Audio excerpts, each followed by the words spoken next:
Let me start off by saying, first of all, it's great to see you again. We met in Philadelphia. Yeah, at so Creed, good to see you too. And happy belated birthday. Thank you. Yay! I'll take it. Thank you. How did you find out you were part of the Marvel Universe? Tell me about that day. Did you just jump up and down? I did. You know, I had had lunch with Taika. He pitched this movie to me, pitched the idea of Valkyrie. Then about a month later, I came just to read some scenes and to get into, like, sort of a mock-up of what her costume could be. And you never know. Sometimes with these, it can take months and months, and you hear these stories about actors that go in 7 times. And they call me about a half an hour later. And I was watching the second Avengers movies when they called, actually. It was really funny. I was like, God, you know, these movies would be really fun to work on. Oh, well. And then they called and were like, do you want to make this movie? And I was like, yeah. And also, yeah, I do. That is cool. What about Valkyrie do you like so much? I mean, I'm still discovering all the things I like about her. You know, if you go to the comics, there's so many different iterations of her, which I think is fascinating. She's kind of mercurial in that way. You know, she has a bunch of aliases. She has host bodies, so sometimes she inhabits the bodies of other women. And to me, that's a really nice sort of metaphor for just women uniting. You know, in the 70s, she was used sometimes as a figure for the women's lib movement. And so I love all that just about the power of women.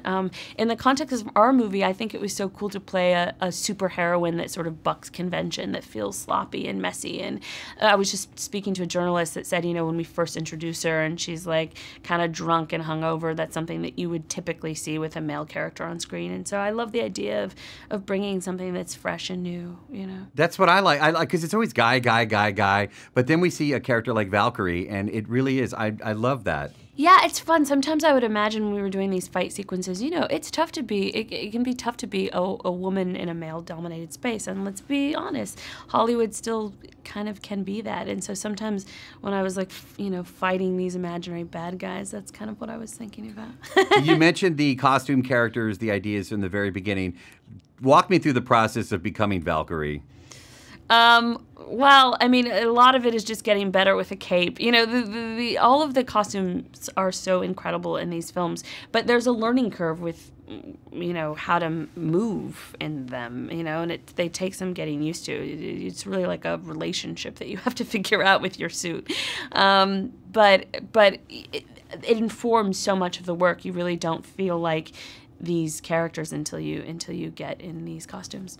All right, so we're going to sum up this experience in one word. I know we're going to see some more of Valkyrie, but I'm going to throw it out there. But tell me, sum up the experience for me. How was this to work on this film? Of the film, I would say I hope the experience of watching the film is the way that it felt making it, which is just a wild ride.